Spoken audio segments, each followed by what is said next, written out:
জানিয়ে দিব এই মুহূর্তে আমাদের হাতে এসেছে গুরুত্বপূর্ণ আপডেট আন্তর্জাতিক সংবাদের শিরোনাম। শুরুতেই থাকছে আফগানিস্তানের তালেবানের কাছে আর প্রত্যাশার কিছু নেই, পাকিস্তানের প্রতিরক্ষা মন্ত্রীর মন্তব্য। এবারে জানিয়ে দিব ইউক্রেনের সঙ্গে শান্তি চুক্তির চেষ্টা, পুতিনের সঙ্গে আগামী সপ্তাহে ট্রাম্পের বিশেষ দূতের বৈঠক। এদিকে পাকিস্তানি সেনাদের অভিযানে ভারতের মদতপুষ্ট 22 সন্ত্রাসী নিহত। আরও জানাবো ডিসেম্বরে বাংলাদেশ ও পাকিস্তানের মধ্যে সরাসরি বিমান চলাচল শুরু হতে পারে। সব শেষে জানিয়ে দিব কারাগারে ইমরান খানের মৃত্যুর গুজব। এতক্ষণ শুনছিলেন হাতে থাকা আপডেট সংবাদের শিরোনাম, এবারে বিস্তারিত। তবে তার আগে অনুরোধ রইল ভিডিওটিতে একটি লাইক এবং কমেন্ট করে জানিয়ে দিন ভিডিও সম্পর্কে আপনার মূল্যবান মতামত। আরও জানিয়ে দিন ভিডিওটি কোথা থেকে দেখছেন বা কোন জেলা থেকে দেখছেন। আফগানিস্তানের তালেবানের কাছে আর প্রত্যাশার কিছু নেই, পাকিস্তানের প্রতিরক্ষা মন্ত্রীর মন্তব্য। পাকিস্তান আফগান তালেবানদের মুখ ফিরিয়ে নিচ্ছে এবং এই গোষ্ঠীর কাছ থেকে আর ভালো কিছু আশা করা নেই বলে মন্তব্য করেছেন পাকিস্তানের প্রতিরক্ষা মন্ত্রী খাজা আসিফ। মঙ্গলবার এই মন্তব্য করার পাশাপাশি তিনি বিশ্বাস প্রকাশ করেন পরিস্থিতি অবশেষে এমন এক পর্যায়ে পৌঁছাবে যেখানে শান্তির জন্য আঞ্চলিক প্রতিবেশীরা হস্তক্ষেপ করবে। তিনি সতর্ক করেন যে এতে বেশি সময় লাগবে না, অন্যথায় তারা বিচ্ছিন্ন হয়ে পড়বে এবং তাদের সম্পূর্ণ বিচ্ছিন্নতা শেষ পর্যন্ত পতনের দিকে পরিচালিত করবে। আফগানিস্তানের তালেবান সরকারের মুখপাত্র জাবিউল্লাহ মুজাহিদ দাবি করেছেন পাকিস্তান প্রতিবেশী দেশটিতে মঙ্গলবার রাতে বোমা হামলা চালিয়েছে, খোস্ত প্রদেশে বোমা হামলা এবং কুনার ও পাকটিকা প্রদেশে বিমান হামলা চালিয়েছে বলে তিনি সোশ্যাল মিডিয়া প্ল্যাটফর্ম এক্সে একটি পোস্টে জানান। তবে জিও নিউজে দেওয়া এক সাক্ষাৎকারে পাকিস্তানের প্রতিরক্ষা মন্ত্রী খাজা আসিফ এই হামলার অভিযোগ অস্বীকার করেন। তিনি বলেন এই মুহূর্তে দুটি জিনিসই অস্তিত্বহীন, কারণ প্রতিশোধ নেওয়ার আগে আমরা অন্তত প্রতিক্রিয়া জানাই, কিন্তু বেসামরিক লোকদের লক্ষ্যবস্তু করা আমাদের মোটেও আচরণ নয়। তিনি আরও বলেন আমাদের একটি সুশৃঙ্খল বাহিনী আছে যারা ঐতিহ্য এবং আচরণবিধি আছে।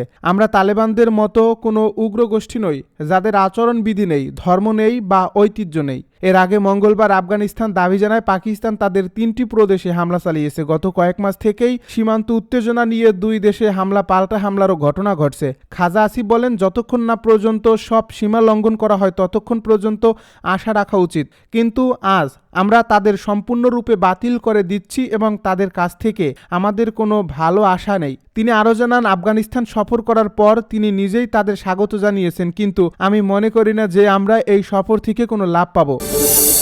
পুতিনের সঙ্গে আগামী সপ্তাহে ডোনাল্ড ট্রাম্পের বিশেষ দূতের বৈঠক।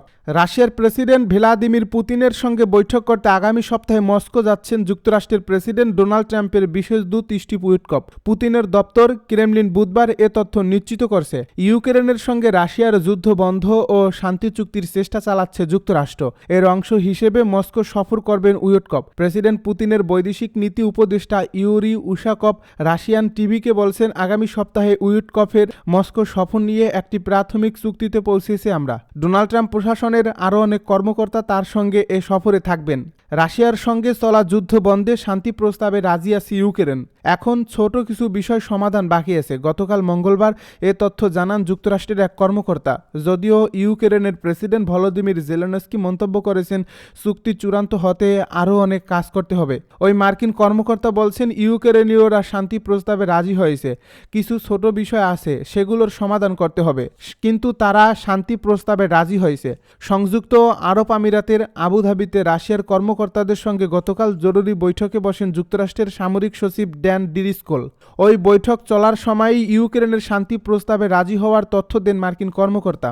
মার্কিনিরা ইউক্রেনীদের রাজি হওয়ার কথা বললেও তারা সরাসরি এ ব্যাপারে কিছু বলেনি। দেশটির জাতীয় নিরাপত্তা secretary Rustem Umerov micro blogging site এক্সে লিখেছেন জেনেভায় আলোচিত চুক্তির মূল শর্তাবলীর উপর আমরা একটি সাধারণ বোঝাপড়ায় পৌঁছেছি। আমাদের পরবর্তী পদক্ষেপগুলোতে আমরা এখন আমাদের ইউরোপীয় বন্ধুদের সমর্থনের উপর ভরসা রাখছি।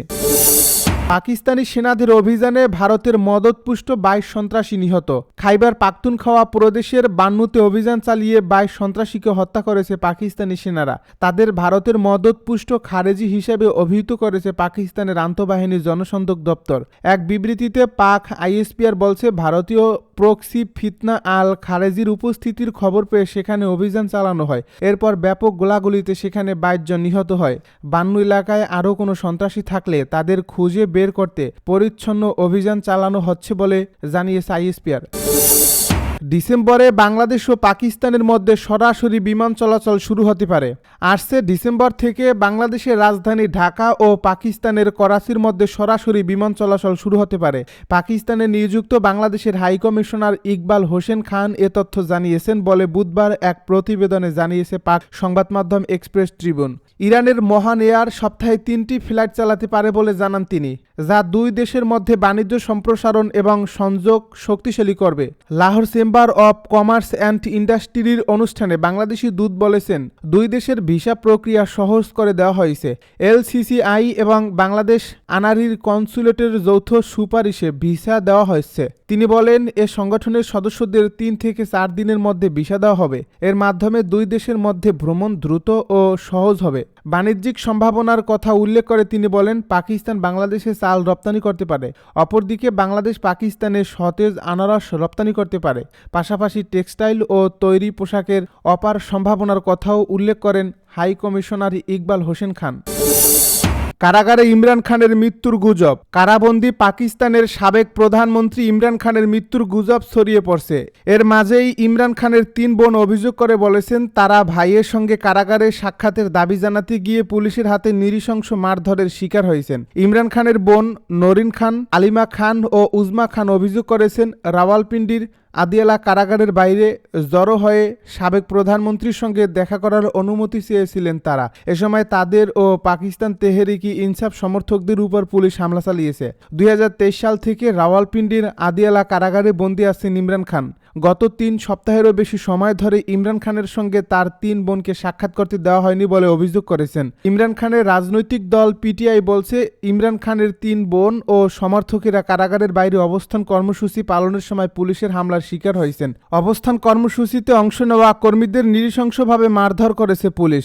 দলটি অভিযোগ করে বলছে, ইমরান খানের সঙ্গে সাক্ষাতের দাবি তোলাই ছিল তাদের অপরাধ। দেশটির সাবেক প্রধানমন্ত্রীর 3 বোন ও সমর্থকদের উপর নৃশংস পুলিশি হামলার নিরপেক্ষ তদন্ত দাবি করছে PTI। পাঞ্জাব পুলিশের প্রধান উসমান আনোয়ারকে লেখা এক চিঠিতে ইমরান খানের 3 বোন বলেছেন, পুলিশ বিনা উস্কানিতে নৃশংস ও পরিকল্পিত হামলা চালিয়েছে। নরিন খান বলেন, আমরা তার শারীরিক অবস্থা নিয়ে উদ্বেগ জানিয়ে শান্তিপূর্ণভাবে প্রতিবাদ করেছি। আমরা রাস্তা অবরোধ করিনি, জনসাধারণের চলাচলে বাধা দেইনি, এমনকি বেআইনি কোনো কাজও করিনি। তারপরেও কারাগারের সামনের এলাকায় স্ট্রিট লাইন বন্ধ করে দেওয়া হয়। এর পরপরই পাঞ্জাব পুলিশের সদস্যরা আমাদের উপর নৃশংস ও পরিকল্পিত হামলা চালায়।